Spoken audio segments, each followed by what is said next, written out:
2024 elections Telugu Desam పార్టీకి ఎంత ప్రతిష్టాత్మకం, అలాగే వైసీపీకి కూడా. ఎందుకంటే ఒక్కసారి మళ్ళీ మీరొస్తే వాళ్ళ పరిస్థితి ఏంటి అని అందరూ కొంచెం భయపడతారు కాబట్టి చాలా గట్టిగా ప్రయత్నిస్తారు అని మీకు కూడా అర్థమవుతుంది అనుకుంటా. 2024 ఎలక్షన్స్లో వైసీపీని గజ ఏదో అంటారు కదా, మదగజం లాంటి ఒక వైసీపీని ఎలా మీరు ఎదుర్కొని పోతున్నారు, ఎలా ముందుకెళ్ళబోతున్నారు, అంటే ఎలా ముందుకెళ్ళబోతున్నారు మీరు? ఇప్పుడు బేసిక్ గా 2024 ఎలక్షన్స్ అనేవి తెలుగుదేశం పార్టీని చూసో, జనసేనని చూసో, వైఎస్ఆర్సీపీని చూసో అలా పార్టీల పరంగా ఉండేటువంటి ఎలక్షన్స్ కాదని నేను అనుకుంటున్నాను పర్సనల్ గా. అయితే ఇది కేవలం జగన్ కి జనం కి మధ్య జరిగే యుద్ధం అండి. జగన్ కి జనం కి మధ్య జరిగే యుద్ధం. ఇందులో ఎప్పుడైనా సరే మీరు గమనించండి, ఏ యుద్ధమైనా సరే జనమే గెలుస్తారు, జనమే గెలుస్తారు. సో ఆ జనంతో ఎవరున్నారు ఇవాళ? తెలుగుదేశం జనసేనే ఉన్నాయి. సో ఖచ్చితంగా మాకు ఒక బ్రహ్మాండమైనటువంటి విజయం, ప్రజాహితమైనటువంటి ప్రభుత్వాన్ని ఫామ్ చేయడంలో మేము చాలా గట్టిగా ముందరకెళ్ళబోతున్నాం, అందులో డౌట్ లేదు. ఇప్పుడు సరే వైఎస్ఆర్సీపీని ఎలా ఓడిస్తారు, ఇది వాళ్ళు ఎక్కడున్నారు సీన్ లో అంటున్నాను నేను. వాళ్ళు ఇవ్వలేదో అక్కడ అధికారంలో కూర్చొని మేకపోతు గాంభీర్యాలు ప్రదర్శిస్తూ మేము ఇన్ని గెలిచేస్తాం, మేము అన్ని గెలిచేస్తాం అని అనడం తప్పించి ప్రజల్లో వాళ్ళు ఎక్కడున్నారు, ప్రజలకు వాళ్ళు ఏం చేశారు? 4.5 సంవత్సరాలుగా ఆల్మోస్ట్ ఇంకో 2 నెలలు అయిపోతే 5 సంవత్సరాలు అయిపోతుంది. ఈ 5 సంవత్సరాల్లో మీరు ప్రజలకు ఏం చేశారు? మీరు ఇచ్చినటువంటి హామీలు, మీరు అమ్మఒడిని తీసుకొస్తారని నేను చెప్తున్నా కదా, మీరు ఇచ్చినటువంటి హామీలు చెప్దాం. ఫస్ట్ సంపూర్ణ మద్యపాన నిషేధం చేయండి, నేను ఓట్లు అడగను అన్నాడు. చేశాడా సంపూర్ణ మద్యపాన నిషేధం? రేపు ఏ మొహం పెట్టుకుని వచ్చి ఓట్లు అడుగుతారు? చీపురు కట్టలు తిరగేస్తారు. నా ఆడబిడ్డలు అన్నారు చూసారా, నా అక్క చెల్లెమ్మలు అన్నారు చూసారా, ఆ అక్క చెల్లెమ్మలే చీపురు కట్టలు తిరిగేస్తారు. ఒకటి రైట్. రెండోది మీరు అన్నారు చూసారా అమ్మఒడి, ఇంట్లో ఎంతమంది పిల్లలు ఉంటే అంతమందికి అమ్మఒడి ఇస్తామని అన్నది వాళ్లే.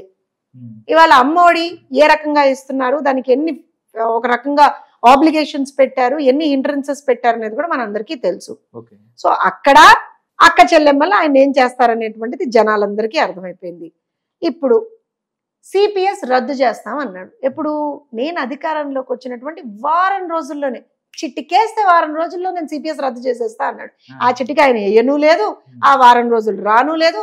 తర్వాత సజ్జల గారు బయటకు వచ్చి సారీ అండి, మాకు ఆ రోజున అవగాహన లేముండిందండి, మాకు ఆ రోజున బుర్ర పని చేయలేదండి, మాకు బుద్ధి లేదండి, మేము అసమర్థులమండి, మాకు ఆ మాత్రం తెలివే ఉంటే అసలు ఆ హామీ ఎందుకు ఇచ్చేవాళ్ళమండి అని చెప్పి ఆ రోజున మళ్ళీ నక్కజిత్తుల ఇవన్నీ ఆడి సిపిఎస్ రద్దు చేయలేదు. అయిపోయింది కదా. పోనీ వాళ్ళకి రావాల్సినటువంటి జీతాలు కూడా సరిగ్గా వేయరే వీళ్ళు, జీతాలే సరిగ్గా వేసి చావలేని వాళ్ళు వీళ్ళు. రేపొద్దున వీళ్ళని నమ్మి ప్రభుత్వ ఉద్యోగులు ఎవరన్నా ఓటేస్తారండి? రాష్ట్రంలో రేపు పొద్దున్న జాబ్ రావాలంటే బాబు పోవాలి అని చెప్పి దిక్కుమాల నినాదం తీసుకుని ఆ రోజున ఎలక్షన్ క్యాంపెయినింగ్కి వెళ్ళాడు ఈ మహానుభావుడు. ఇవాళ ప్రజలు ఏమంటున్నారంటే అయ్యో బాబోయ్ మాకు జాబ్ రావాలంటే బాబే రావాలి అనేటువంటి పరిస్థితికి తీసుకొచ్చాడు. ఒక్క కంపెనీ రాలేదు రాష్ట్రానికి, ఉపాధి కల్పన లేదు, ఉద్యోగ కల్పన లేదు, ఏదీ లేదు. యువతని ఇవాళ రోజున మత్తుకి, మద్యానికి, ఎక్కడికక్కడ గంజాయికి బానిసలు చేసి దేశవ్యాప్తంగా ఎక్కడ గంజాయి దొరికినా సరే దాని మూలాలు ఆంధ్రప్రదేశ్కి వస్తున్నాయి. అంత దౌర్భాగ్యంగా రాష్ట్రంలో ఉన్నటువంటి యువతని, ఒక జనరేషన్ ని ఇవాళ పాడు చేశాడండి. నేనంటే ఒక తల్లిగా ఇది చాలా ఆవేదన భరితమైనటువంటి ఒక మాట. ఎందుకనంటే మనం సరే గెలుపోటములు, ఒక ప్రభుత్వం పోతుంది, ఒక పార్టీ అధికారంలోకి వస్తుంది, ఇంకో పార్టీ ప్రతిపక్షంలోకి వెళ్తుంది, ఇవన్నీ పక్కన పెట్టేద్దాం. At the end of the day ఒక జనరేషన్ ఇలాంటి దుర్మార్గుల వల్ల, ఇలాంటి నికృష్టుల వల్ల ఇవాళ ఒక జనరేషన్ పాడైపోయిందే. యువత వాళ్ళ భవితను అనేటువంటి కంప్లీట్ గా అంధకారంలోకి తోసేసాడే వాళ్ళ భవితని. అరే ఇంట్లో ఏదన్నా ఎవడన్నా కనీసం ఉద్యోగం లేకపోతే నేను వచ్చిన తర్వాత ఉద్యోగం పెట్టిస్తానయ్యా అని చెప్పగలను నేను తెలుగుదేశం పార్టీ కార్యకర్తగా. కానీ వాడు ఇంట్లో మద్యానికి బానిసైపోయి, గంజాయికి బానిసైపోతే వాడు రేపు పొద్దున మళ్ళీ ఎలా మనం జనజీవన స్రవంతిలోకి తీసుకొస్తాను చెప్పండి? నేను ఎంత కష్టమైన పని అది. ఒక జనరేషన్ ని పాడు చేశాడు కదా. అలాంటి వ్యక్తి అసలు అక్కడ అధికారంలో కూర్చోవచ్చా అండి? Is really liable there? అసలు అక్కడ కూర్చోడానికి అసలు తనకి ఏమాత్రం అన్నా కనీస అర్హత ఉందా అని అడుగుతున్నాను నేను. ఇది ఒక అమ్మ ఆవేదన అంటున్నాను. రాజకీయ నాయకురాలుగా కూడా పక్కన పెట్టేయండి మీరు, ఒక అమ్మ ఆవేదన. ఇలా ఎంతమంది అమ్మలు అక్కడ ఆవేదన పడుతున్నారు ఆంధ్రప్రదేశ్ రాష్ట్రంలో. అలానే మీరేం ఎంత తొందరపడకండి, ఇంకా చాలా ఉన్నాయి మహానుభావుడు చెప్పినవి. నేను చంద్రబాబు నాయుడు గారు పెద్ద స్క్రీన్ వేసి మరీ చూపించారు తుని సభలో ఈ మహానుభావుడు ఏం హామీలు ఇచ్చారు, దాన్ని ఎలా తొంగలో తొక్కాడని చెప్పేసి. ఇవన్నీ అయిపోయిన తర్వాత ఏమన్నాడు మళ్ళీ బయటకు వచ్చి, చంద్రబాబు నాయుడు గారు ఎంత అన్యాయం చేశాడు, నేను వస్తే రేపు పొద్దున ప్రతి సంవత్సరం జాబ్ క్యాలెండర్ ఇస్తానన్నాడు. జాబ్ క్యాలెండర్ కాదు, జాబ్లెస్ క్యాలెండర్ ఇచ్చాడు ఈ మహానుభావుడు. ప్రతి సంవత్సరం డిఎస్సి వేస్తా అన్నాడు, ఒక మెగా డిఎస్సి వేస్తా అన్నాడు. వేసాడా? మీకేమన్నా కనిపించిందా? మీకేమన్నా ఎక్కడన్నా తెలిసిందా? 25,000 డిఎస్సి పోస్టులు మొన్న వాళ్ళు ధర్నా చేశారు. అవునండి, పోన్లేండి అంటున్నా. సో ఇవన్నీ మనం కన్సిడరేషన్ లోకి తీసుకోవాలి. ఇంకోటి మీరు ఏమన్నారు, వాలంటీర్లు, శ్రమ దోపిడీకి గురవుతున్నటువంటి వాలంటీర్లు మొదటిది. రెండోది, చదువుకున్న యువతని వాళ్ళ రోజున పెడత్రోవ పట్టిస్తున్నాడు, వాళ్ళని వాలంటీర్లుగా పెట్టి వాళ్ళ చేత తప్పులు చేయిస్తున్నాడు Jaganmohan Reddy. And I stick to my point, volunteer వ్యవస్థ అనేటువంటిది ఒకదాన్ని తీసుకొచ్చి ఒక రకంగా బాండెడ్ లేబర్ అనేటువంటిది మనకి ఎలా అయితే మనం దాన్ని it is banned in India, కానీ అలా ఒక రకంగా వాళ్ళని బాండెడ్ లేబర్ లాగా చేసి అండ్ ఆల్సో వాళ్ళతోటి తప్పులు చేయిస్తున్నాడు జగన్మోహన్ రెడ్డి. వాళ్ళ చేత కాన్ఫిడెన్షియల్ ఇన్ఫర్మేషన్ తీసుకోవడము, ఆ కాన్ఫిడెన్షియల్ ఇన్ఫర్మేషన్ ని తీసుకున్న అంటే ఇచ్చేటువంటి వాళ్ళ కన్సర్న్ లేకుండా దాన్ని డేటాని ఇవ్వడము, ఇవంతా కూడా దేర్ ఆల్ క్రైమ్స్ లిటరల్ గా. అలాంటివన్నీ చేస్తున్నాడు జగన్మోహన్ రెడ్డి. ఇంకా విధ్వంసానికి ఆద్యుడు జగన్మోహన్ రెడ్డి అంటాను నేను. అరే నువ్వు కట్టలేవు, ఎవడన్నా బుద్ధున్నోడు తను కట్టలేకపోయాడు అనుకోండి, సర్లేరా బాబు వాడు కట్టాడు, దానికి ఏదో ఇంత స్టిక్కర్ అన్నా వేద్దాం, ఇంత కలర్ అన్నా వేద్దాం అని చెప్పి ఏదో అనుకున్నా ముందరికి వెళ్తాడు. ఈ మహానుభావుడు ఎంత సైకోతనం అంటే, ఒక పట్టెడు అన్నం పెట్టేటువంటి అన్నా క్యాంటీన్లను కూల్చేస్తాడా? పేదోడికి ఒక పట్టెడు అన్నం నువ్వు పెట్టలేవు, అడుక్కు తినానివ్వలేవు.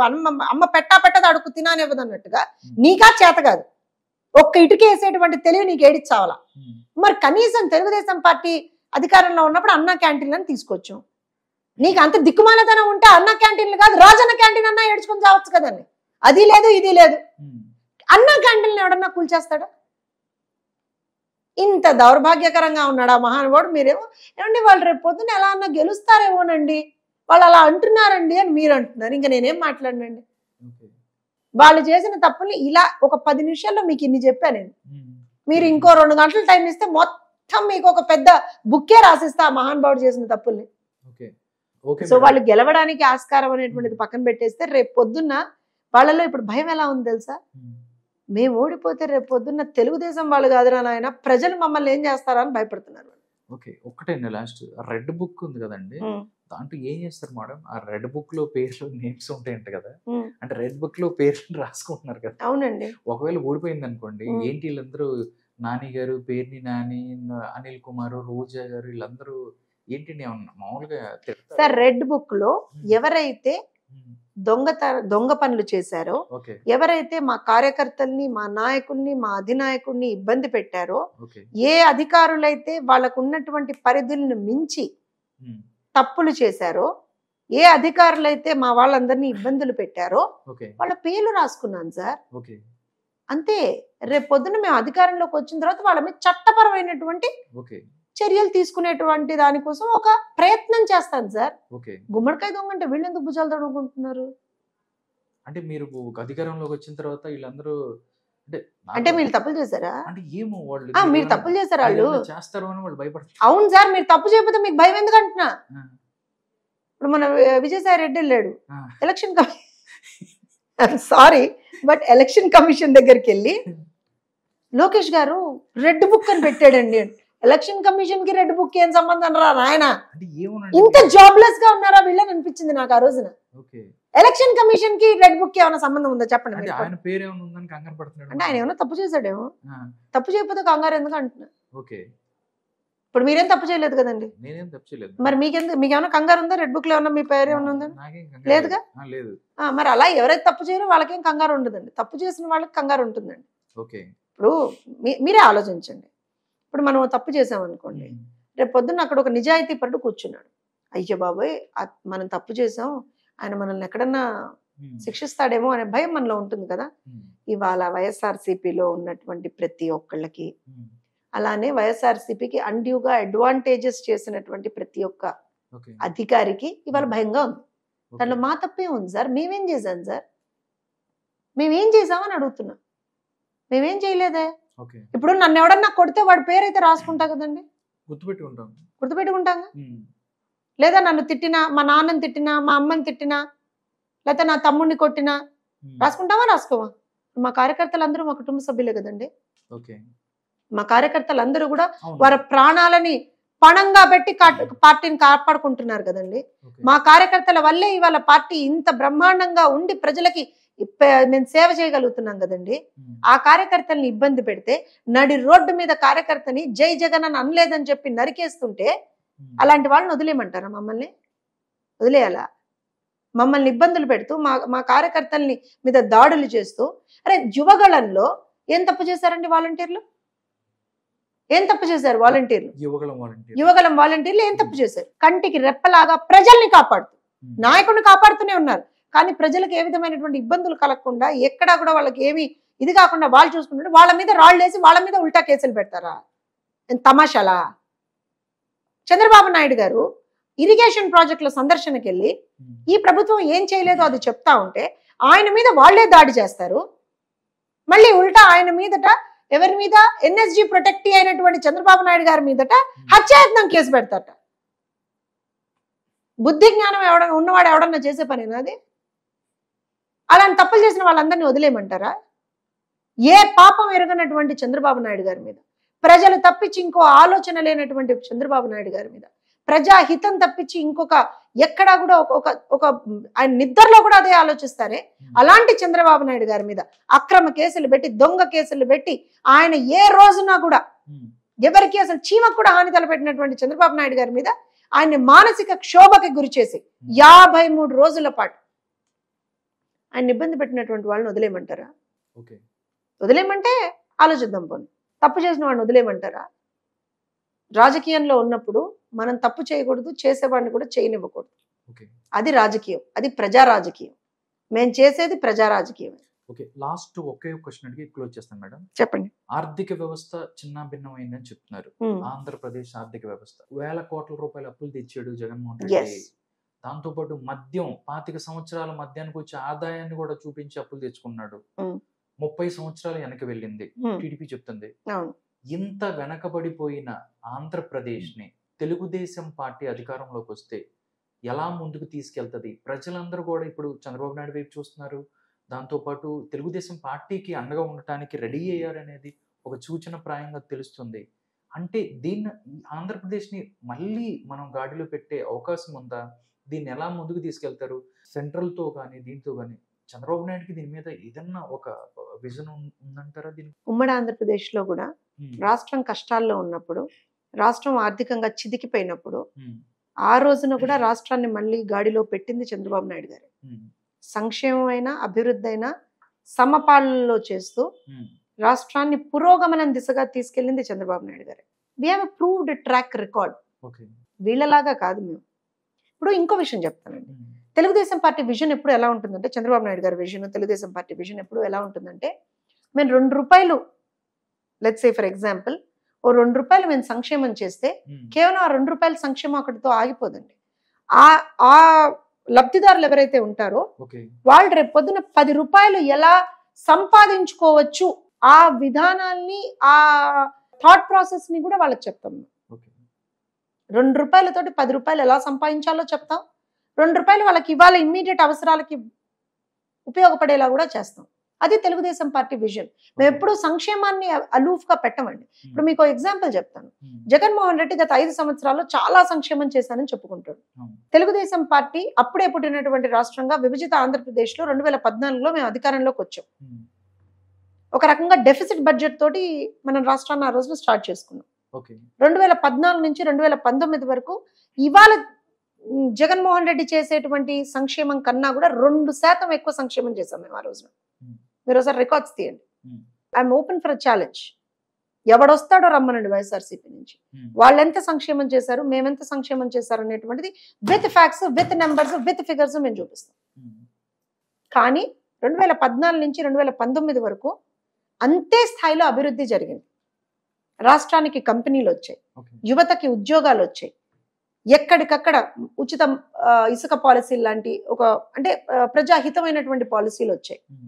ఇప్పుడు విదేశీ విద్య కావచ్చు, బీసీలకు సంబంధించినటువంటి కుల వృత్తులకు సంబంధించినటువంటి ఎయిడ్ కావచ్చు, మహిళలకు సంబంధించినటువంటి బెనిఫిట్స్ కావచ్చు, రైతులకు సంబంధించినటువంటి బెనిఫిట్స్ కావచ్చు, అన్ని చేసుకుంటూ వెళ్ళామే మేము. ఎక్కడ ఆపలేదే. బ్రహ్మాండమైనటువంటి ఇన్స్టిట్యూషన్స్ ని తీసుకొచ్చాను రాష్ట్రానికి, బ్రహ్మాండమైనటువంటి కంపెనీలను తీసుకొచ్చాను రాష్ట్రానికి. విట్టు ఇలాంటి ఇన్స్టిట్యూషన్స్ తెచ్చింది మేమే కదా, కియా లాంటి కంపెనీలను తెచ్చింది మేమే కదా. సో సంక్షేమాన్ని అభివృద్ధిని సైమల్టేనియస్ గా చేసుకుంటూ తీసుకెళ్ళాం మేము. అండ్ రేపు పొద్దున మేడం మీరు ఎలా చేస్తారు అని అంటే నేనేమంటున్నా అంటే 30 సంవత్సరాలు వెనక్కి వెళ్ళిందని మీరు చెప్తున్నారు. 5 సంవత్సరాలు మీరు చేయగలుగుతారా? డెఫినెట్ గా. ఎందుకు చేయగలుగుతారా అని అంటే ఖచ్చితంగా ఫస్ట్ ఆఫ్ ఆల్ ఇప్పుడు మీరు అన్నారు, చాలా మంది అంటారు వాళ్ళని మీరు కామెంట్ చేస్తున్నారు, వాళ్ళు సంక్షేమం అంటా విచ్చలవిడిగా చేస్తున్నారని చెప్పి. మరి మీరు ఎలా చేస్తారు, మీరు కూడా హామీలు ఇచ్చున్నారు కదా అంటున్నారు. కానీ ఇవాళ ప్రజలు ఆల్రెడీ చితికిపోయి ఉన్నారు. రేపు పొద్దున నీకు అన్నం పెడతా, ఇవాళ నువ్వు ఆకలితో ఉండు అంటే అది భావ్యమా?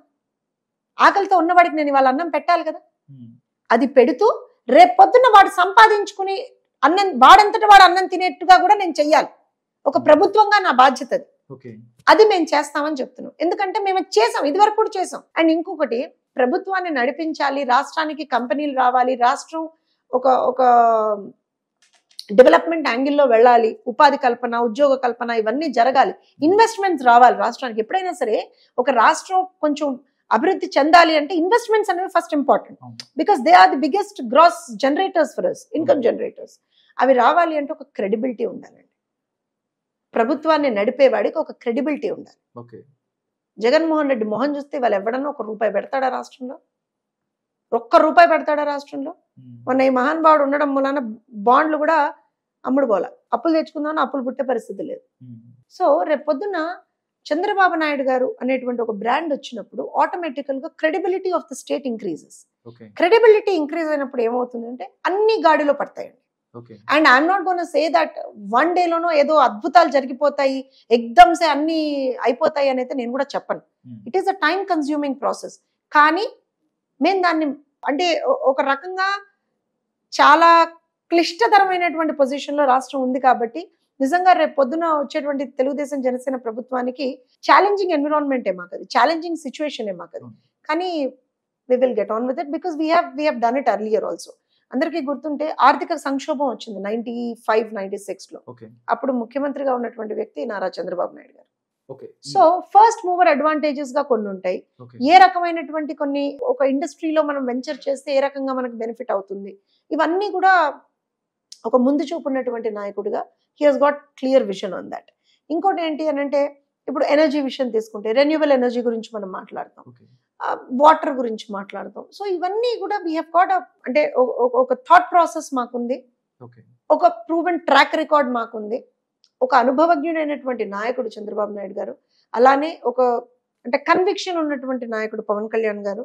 సో ఖచ్చితంగా the combination is a deadly combination. Okay madam, చూద్దాం మేడం. 2024 ఎలక్షన్స్ లో ప్రజలందరూ కూడా మా రాష్ట్రం వెనకబడిపోయింది, మేము ఇబ్బందులు పడుతున్నాం, రాష్ట్రం గెలుస్తుంది 24 ఎలక్షన్స్ లో, జనం గెలుస్తారు, రాష్ట్రం గెలుస్తుంది. డెఫినెట్లీ అండి, డెఫినెట్లీ రాష్ట్రం గెలవాలని, మళ్ళీ ఆంధ్రప్రదేశ్ అభివృద్ధి పథకం ముందుకెళ్ళాలని కోరుకుందాం. Thank you so much Jyotsna గారు, థ్యాంక్ యూ సో మచ్.